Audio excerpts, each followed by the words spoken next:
Hello, car friends. Every recommendation in this video has been confirmed by professionals at the shop, so relax, your problem has a solution. When your Honda shows range or average fuel economy, what it's really doing is trying to estimate how much fuel you have left and how much you're using based on how you drive. It may seem like magic, but many mechanics confirm that these numbers change constantly because the car is analyzing your driving style and road conditions, not because something is broken. For example, if you've been driving in the city with lots of stoplights and stops, the estimated range drops quickly because the car calculates that you're using more fuel per mile. On the other hand, if you're cruising on the highway at a steady speed, the number stabilizes and can even go up. This explains why some drivers get nervous when they see the range jump from one moment to the next, even though everything is fine. The same goes for average fuel economy.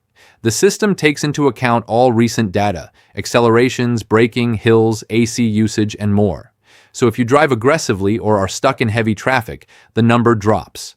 Mechanics emphasize that this isn't an error. The car is just reflecting the reality of your driving.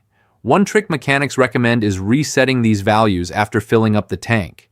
This lets the average fuel economy and range start calculating from scratch using current data. That way, you're not carrying over the influence of previous driving habits or unusual trips that might make the numbers seem off. It's also important to remember that external factors like underinflated tires, full AC, or steep hills affect the numbers.